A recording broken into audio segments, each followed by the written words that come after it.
He's harder to cancel than a subscription to that website your wife knows nothing about. He'll bring down the house, and then he'll help you remodel it. He also won a Sexual Health and Entertainment Award in the year 2000, and it's all been downhill since.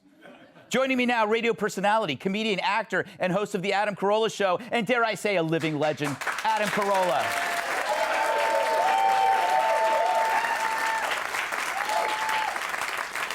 Adam, I always think you get short shrift, I don't know if that's the word, in terms of creating the podcast world.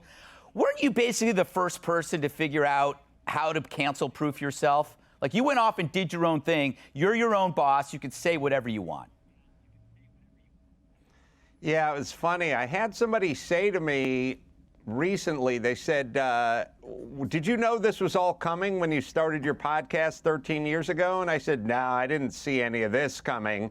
And then I paused and I said, well, maybe I did, because that's how I acted. And I guess I did, you know, like an Indian who puts his ear to the ground and feels something bad this way cometh. I felt that way about our society, about the way they were going to approach free speech and comedians. And I guess I did try to become sort of autonomous early on, knowing this was coming. So this is the difference between me and you. You can use the analogy of the Indian with his ear to the ground. But if I do it, I'm going to get fired. Well, maybe he was an Eastern Indian kid, and there is no stereotype. There you go. There you go. Do you have you ever been nervous? Have you ever been nervous about being canceled? You know, it's funny because now we're living in a time where it feels like cancel culture is being overtold, but it's only because the reaction to it is basically the same strength as the threat. Did you ever feel like you were threatened? No, I've always worked. And, you know, I was a carpenter long before I was a comedian. And I learned from being a carpenter that if you were good and you were prompt and you didn't gouge, except the elderly. Yes. I always gouge the elderly. They don't have that much time on the planet. What do they need? Me and Jesus. We both gouge the elderly. The point is this. You would work. If you were good, you would never stop working. I never advertised. I never put leaflets on windshields. I never bought, you know, spots on basic cable. I was just a good carpenter, and I worked. And I always kind of took that approach to comedy. Be on time, show up, be funny, gouge the elderly, and you will work in Hollywood. Now, as this world has changed, do you find yourself, I don't know, losing any kind of friends, or you still have the same friends you have that have been going on 20 years? I don't see you as an active conservative. I always see you as somebody who's maintained kind of the same tone and attitude as the world has changed around you. Do you find yourself increasingly isolated, or do you still get along with the people you get along with?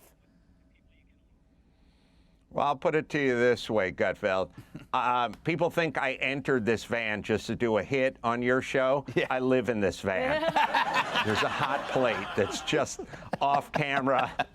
Once in a while, I'll bring a lady friend in, but generally, I'm so isolated, I'm in this van. No, look, the true friends, the real friends, I have real friends in Hollywood, and then there's your Hollywood friends. Your Hollywood friends don't tolerate any deviation from their pattern or their playlist or their dance card. So meaning I can talk to Alec Baldwin on my podcast, and I can also talk to Dinesh D'Souza on my podcast. Yeah. And that's the way I'd like it. But there's certain groups that won't tolerate me talking to Dinesh D'Souza, so they will cut bait with me. By the way, these are the same hypocritical, bloviated blowhards who never stop railing against McCarthyism. Right. This is a town that never stops talking about the evils of McCarthyism, who will gladly blackball you and remove you from your source of revenue if they could. I'm two things. One just comment, and I want to ask you about your new gig. You seem remarkably calm in any kind of well, I listen to your podcast all the time. You never get upset, which I always find really kind of admirable in the environment that you're in. But you have a new thing now on the Daily Wire. That's Ben Shapiro's great operation. What is it? It's called Truth Yeller, and it's a series of 6 stand-up specials. Once again, I sort of naively thought a few years ago I would just shoot a stand-up special and sell it to Netflix or sell it to HBO or sell it to one of the sort of legacy media companies. They have no interest in people like me and what I have to say.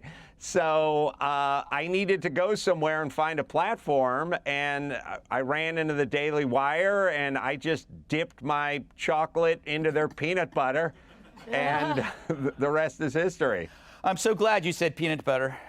Adam, you're awesome. Congrats. And I'm going to keep listening to you. As long as you do work, I'm going to be a happy customer. So thanks for coming on. Thanks, Craig. Appreciate it. Hey, Sean Hannity here. Hey, click here to subscribe to Fox News YouTube page and catch our hottest interviews and most compelling analysis. You will not get it anywhere else.